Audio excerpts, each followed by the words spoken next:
1896 সালে নিউজিল্যান্ডের এক কৃষক সিদ্ধান্ত নেন তিনি তার 400টি ভেড়া নিয়ে যাবেন সমুদ্রের মাঝে একটি নির্জন দ্বীপে, যেখানে নেই মানুষ, নেই গাছপালা, শুধু পাথর, ঠান্ডা বাতাস আর এক অচিন্তনীয় নিঃসঙ্গতা।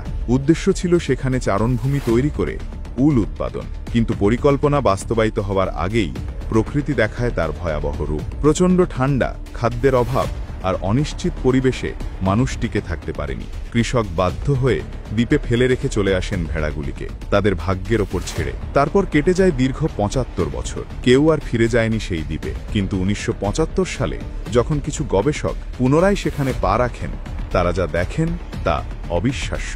ভেড়াগুলি শুধু টিকে ছিল না, তারা এক নতুন রূপ ধারণ করেছে। শরীরে মোটা, রুক্ষ লোম, শক্ত পা, বাঁকা চোয়াল এবং আচরণে বন্য প্রাণীর মতো হিংস্রতা। তারা যেন বিবর্তনের পথে এক নতুন প্রাণী হয়ে উঠেছে। এই দ্বীপের নাম ছিল ক্যাম্বেল আইল্যান্ড। দক্ষিণ প্রশান্ত মহাসাগরের একাকী এক দ্বীপ, যেখানে কোনো শিকারী প্রাণী নেই মানুষের পা।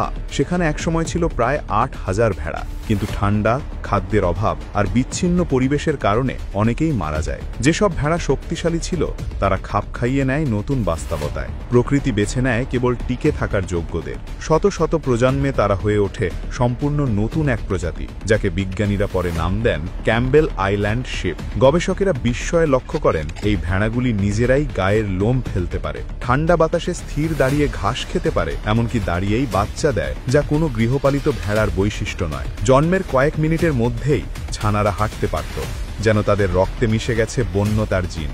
কিন্তু মানুষের সভ্যতা আবার হস্তক্ষেপ করে। ১৯৩৭ সালে দ্বীপটিকে সংরক্ষিত এলাকা ঘোষণা করা হয়। পরে সরকারের নির্দেশে শুরু হয় ভেড়া নিধন অভিযান। প্রকৃতির ভারসাম্য রক্ষার নামে হত্যা করা হয় ৩,০০০-এরও বেশি ভেড়া। শেষ জীবিত প্রজন্মের কিছু সদস্যকে বিজ্ঞানীরা উদ্ধার করে নিয়ে আসেন মূল ভূখণ্ডে। তাদের থেকেই জন্ম নেয় আজকের ক্যাম্বেল আইল্যান্ড ভেড়ার উত্তরসূরি, প্রকৃতির বিবর্তনের জীবন্ত প্রমাণ।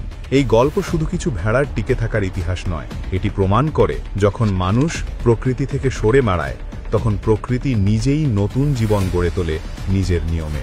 সেই নির্জন দ্বীপে, যেখানে একসময় মৃত্যুর নীরবতা ছিল, সেখানে জন্ম নেয় এক নতুন প্রজাতি, একটি নীরব কিন্তু ভয়ঙ্কর সুন্দর বিবর্তনের অলৌকিক অধ্যায়।